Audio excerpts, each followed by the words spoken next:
espionage. By the way, the cost of reducing emissions, as Carlo Carraro has shown this morning, is very high, but the portion of it, some 30%, he said, is not costly at all. Because there are still a lot of subsidies around. Subsidies to coal, subsidy to oil, which should be eliminated. And that is also something that will raise the floor to oil prices in the future.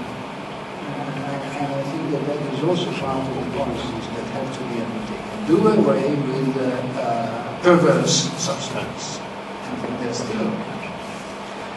Then, my second comment is on nuclear. Nuclear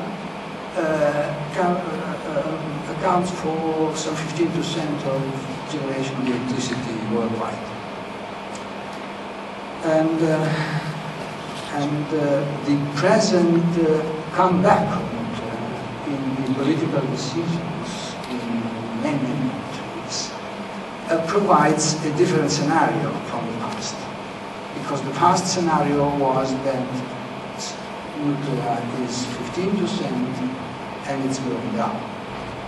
But the present outlook is that it is 15% and it's going to stay. There's going to be enough investment to maintain the percentage share and to keep up with the increasing demand and we keep up with the decommissioning of all plants and maintain more or less 15%. Now, I'm worried about one point here, that we have, there is a gap in the range of political positions, in the sense that there is still a majority of the environmental movement heading towards the elimination of nuclear, and particularly in this country, to maintain the country outside. And on the other side, there is a big enthusiasm, which is fed by powerful interests, for a big effort in a huge wave of investment in nuclear generation. Now, that can help in terms of reducing emissions.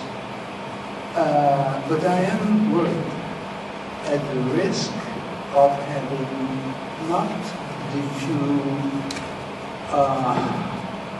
tens of new plants around Europe, but the several hundreds of new plants around Europe in the next 30 years. The outlook to 2050 is close to 1,000 new nuclear plants worldwide. I think that we should be worried about the risk of that. And this is why I'm worried about the lack of an intermediate position between those who wish to close down the very safe and controlled existing plant in industrialized countries and those who are hungry to participate in the big business of building hundreds of new plants in unsafe countries. And I think that we need some strong lobby for nuclear security, which has to be based on the idea that nuclear is there to stay and should be increased in line with demand on this. Because the day in which we can do without that 15% is still well further in terms of technical progress of human resources. But on the other side, the safety provisions should be probably made more precise, more secure, and worldwide monitoring of that should be prepared, engineered, and that requires a lot of political work. But I think that that is hugely urgently necessary.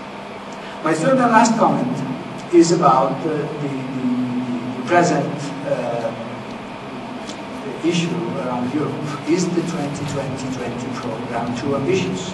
Is it too costly for our industry? And of course, as has been said, it is more acceptable that Europe undertakes this path if there is a way of having other large and medium countries with Europe, and the rest of Europe.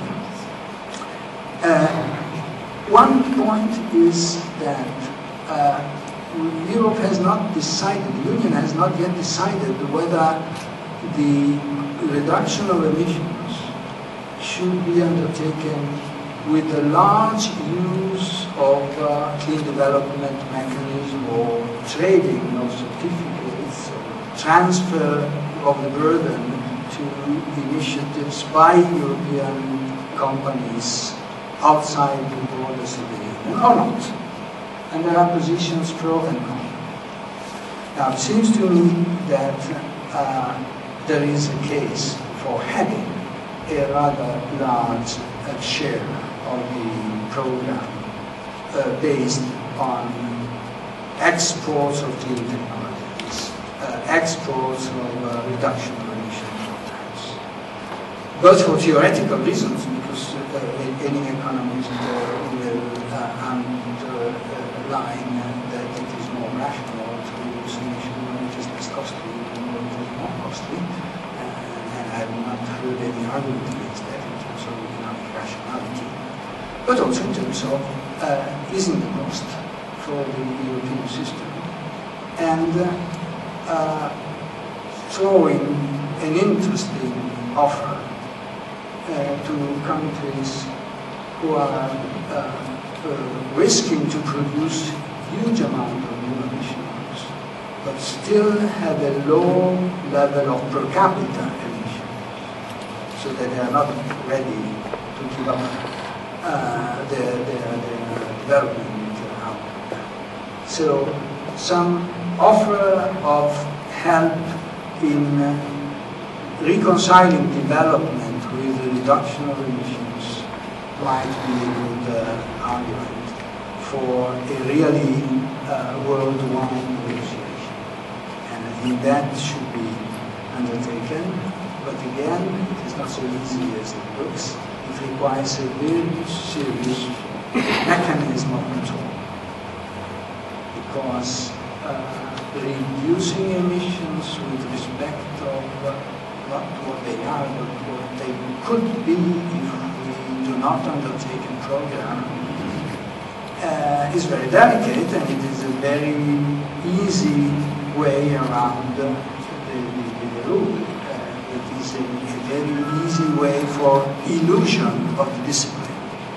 So a very serious control is necessary here, and that again requires institution building and negotiation. But I think there is no alternative.